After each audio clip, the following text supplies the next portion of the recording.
ಎರಡು ಕಂಪ್ಲೇಂಟ್ ಕೊಟ್ಟಿದ್ದೀವಿ.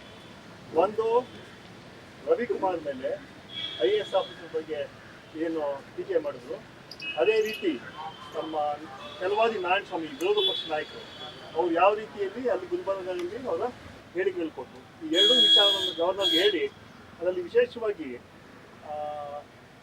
ರವಿಕುಮಾರ್ ಮೇಲೆ ಅವ್ರನ್ನ ಡಿಸ್ಕ್ವಾಲಿಫೈ ಮಾಡಬೇಕಂತ ಒತ್ತಾಯ ಕೂಡ ನಾವು ಮಾಡಿದ್ದೀವಿ. ಅದೇ ರೀತಿ ನಮ್ಮ ನಾರಾಯಣ ಸ್ವಾಮಿ ಅವ್ರ ಮೇಲೆ ಡೈರೆಕ್ಟ್ ಹಿಮ್ ಟು ರಿಸೈನ್, ಯಾಕಂದರೆ ಅವರು ವಿರೋಧ ಪಕ್ಷ ನಾಯಕರಾಗಿ ಬೇಜವಾಬ್ದಾರಿ ಹೇಳಿಕೆಗಳು ಕೊಟ್ಟು ಒಬ್ಬ ಮಂತ್ರಿ ಮೇಲೆ ಪ್ರಿಯಾಂಕ್ ಖರ್ಗೆ ಮೇಲೆ ಏನು ಆರೋಪ ಮಾಡಿದ್ರು, ಯಾವ ರೀತಿಯ ಮಾತುಗಳನ್ನು ಹೇಳಿದ್ರು, ಅದು ನಾಯಿ ಅಂತ ಒಂದು ಮಾತನ್ನು ಹೇಳಿದ್ರು. ಅದರಿಂದ ಅವ್ರಿಗೆ ಅವ್ರ ವಿರುದ್ಧ ಅವ್ರು ಡೈರೆಕ್ಟ್ ಮಾಡಿಬಿಟ್ಟು ಅವ್ರು ರಾಜೀನಾಮೆ ಕೊಡಬೇಕಂತ ಒತ್ತಾಯ ಮಾಡಿದ್ದೀವಿ. ಗವರ್ನರ್ ಅವರು ನಮ್ಮೆಲ್ಲ ಮಾತು ಕೇಳಿ ಅದನ್ನು ಏನು ಮಾಡಬೇಕು ನಾನು ಮಾಡ್ತೀನಿ ಹೇಳೋ ಮಾತನ್ನು ಹೇಳಿದ್ದಾರೆ. ನಮ್ಮ ಡೆಲಿಗೇಷನ್ ಯಾರು ಹೋಗಿದ್ರು ಅಂತ ಆ ಪಟ್ಟಿ ತಮಗೆ ಕಳಿಸ್ಕೊಡ್ತೀವಿ ನಾವು ಮೇಲಲ್ಲಿ. ಅದ್ರ ಮೂಲಕ ನಮಗೆ ವಿಶ್ವಾಸ ಇದೆ ಈ ಎರಡು ನಾರಾಯಣ ಸ್ವಾಮಿ ಮತ್ತು ರವಿಕುಮಾರ್ ಮೇಲೆ ಆ್ಯಕ್ಷನ್ ತೊಗೊಳ್ತಾರೆ ಅಂತ ನಮಗೆ ವಿಶ್ವಾಸ ಇದೆ, ಗವರ್ನರ್ ತೊಗೊಳ್ತಾರೆ ಅಂತ.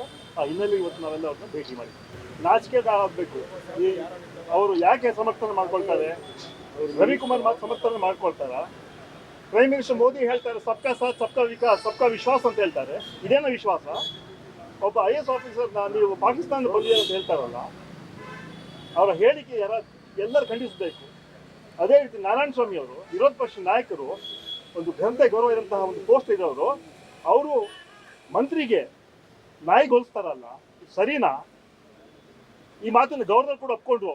ಅವ್ರು ಹೇಳಿದ್ರು ನಾನು ಅವ್ರು ಬರುವಾಗ ಹೇಳಿದೆ ಸರಿಯಲ್ಲ ಅಂತ ಹೇಳೋಂಥ ಮಾತನ್ನು ಕೂಡ ಗವರ್ನರ್ ಹೇಳಿದ್ದಾರೆ. ಅದರಿಂದ ಇಂಥ ಹೇಳಿಕೆ ಇವರು ನಮ್ಮ ವಿಜಯೇಂದ್ರ ಅವರು ಯಾರನ್ನು ಸಮರ್ಥನೆ ಮಾಡ್ಕೊಳ್ತಾರೆ? ಪ್ರೈಮ್ ಮಿನಿಸ್ಟರ್ ವಿರುದ್ಧವಾಗಿ ಮಾತಾಡ್ತಾರೆ ಅವರು. ಪ್ರೈಮ್ ಮಿನಿಸ್ಟರ್ ಹೇಳಿಕೆ ಕೊಡ್ತಾರೆ, ನಾವೆಲ್ಲ ಸೇರಿಸ್ಕೊಂಡು ಹೋಗ್ತೀವಿ ಅಂತ ಹೇಳಿದ ಮಾತು ಹೇಳ್ತಾರೆ. ಆದರೆ ಇವ್ರು ಮಾಡೋಂಥ ಕೆಲಸ ಅದೊಂದು ದುರ್ದೈವ, ದುರಂತ ಅಂತ ಹೇಳ್ತೀವಿ.